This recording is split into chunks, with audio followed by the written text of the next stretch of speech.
Welcome to tele info. मंडप सजा हुआ था।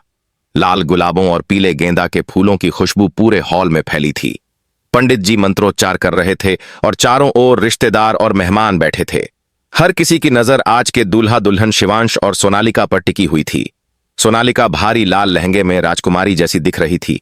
उसकी आंखों में जीत का गर्व था, क्योंकि आखिरकार वह शिवांश से शादी करके उसका सब कुछ हथियाने जा रही थी। दूसरी तरफ शिवांश सफेद शेरवानी और सुनहरी पगड़ी में बेहद शाही लग रहा था, लेकिन उसके चेहरे पर एक अजीब सी बेचैनी थी, जैसे दिल के किसी कोने में कोई कमी खटक रही हो। तभी मंडप के बाहर से एक तेज हवा चली और दरवाजा जोर से खुला। सबकी नजरें उस ओर उठीं और वहां खड़ी थी प्रार्थना, जिसने भारी आंखों और कांपते कदमों के साथ जोर से कहा, "ये शादी रुकनी चाहिए।"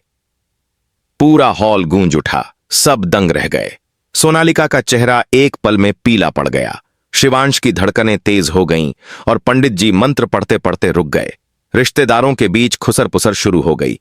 कोई कह रहा था, "ये प्रार्थना यहां क्या कर रही है?" तो कोई हैरान था कि वह इतनी हिम्मत कहां से लाई। प्रार्थना धीरे धीरे मंडप की ओर बढ़ी। उसकी आंखों से आंसू गिर रहे थे, लेकिन उनमें सच्चाई की चमक थी। उसने सीधे शिवांश की तरफ देखा और कहा, "शिवांश, तुम ये शादी नहीं कर सकते, क्योंकि यह रिश्ता झूठ और धोखे पर बना है। सोनालिका तुम्हारे लायक नहीं है। वो सिर्फ तुम्हें और तुम्हारे परिवार को बर्बाद करना चाहती है।" सब लोग सकते में थे। सोनालिका तुरंत उठी और चिल्लाई, "ये झूठ है। प्रार्थना पागल हो गई है। यह सिर्फ मेरी शादी रोकने आई है, क्योंकि यह खुद शिवांश को चाहती है।"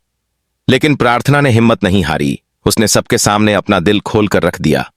"हां, मैं शिवांश से प्यार करती हूं और मैं मानती हूं कि उसे खोने का दर्द मेरी जिंदगी का सबसे बड़ा दुख है। लेकिन आज मैं यहां अपने प्यार के लिए नहीं आई। मैं यहां उसे उस औरत से बचाने आई हूं जो सिर्फ छल और धोखे से उसके जीवन में आई है।" उसकी आवाज कांप रही थी, लेकिन हर शब्द में इतनी ताकत थी कि हॉल की दीवारें तक थर्रा उठीं। शिवांश एकदम खामोश था। उसका दिल उलझन में था।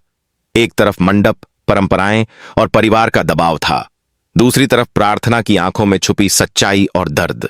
सोनालिका ने गुस्से से पंडित जी की ओर इशारा किया और कहा, "पंडित जी, मंत्र पढ़ना शुरू कीजिए। इस लड़की की बकवास पर ध्यान मत दीजिए।" लेकिन पंडित जी ने कहा, "बेटी, जब तक यह विवाद सुलझ नहीं जाता, मैं कोई मंत्र नहीं पढ़ूंगा।"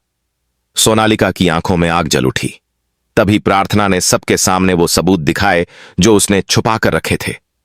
उसने मोबाइल पर वीडियो चलाया जिसमें सोनालिका किसी अजनबी आदमी के साथ गुपचुप बातें कर रही थी और साफ कह रही थी कि शिवांश से शादी करके उसकी प्रॉपर्टी हड़प लेंगे और फिर उसे रास्ते से हटा देंगे। हॉल में सन्नाटा छा गया। सबकी आंखें सोनालिका पर टिक गईं। रिश्तेदार फुसफुसाने लगे, "हमें तो शक था, अब तो साफ हो गया।"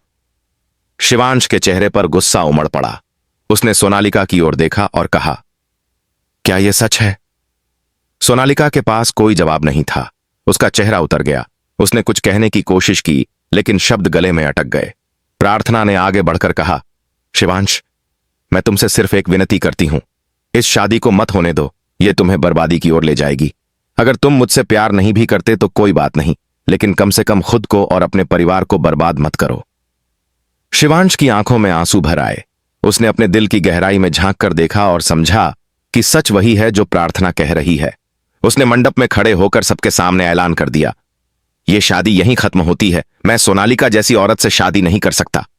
पूरा हॉल तालियों और हैरानी की आवाजों से गूंज उठा। सोनालिका गुस्से से चीखी, "तुम ये नहीं कर सकते!" लेकिन आर्यन और बाकी परिवार वालों ने उसे रोक दिया। प्रार्थना वहीं खड़ी थी। उसके आंसू बह रहे थे, लेकिन इस बार उसके आंसू हार के नहीं बल्कि जीत के थे।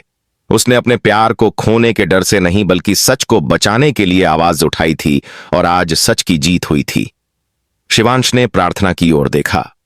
उसकी आंखों में शुक्रिया और मोहब्बत दोनों थे, लेकिन वह अभी भी खामोश था, क्योंकि यह वक्त जश्न का नहीं बल्कि फैसले का था।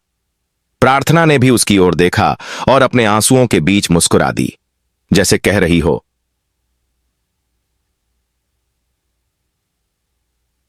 "अब सब ठीक है।" और इस तरह आज का दिन, जो एक झूठी शादी का दिन बनने वाला था, वह सच्चाई की जीत का दिन बन गया।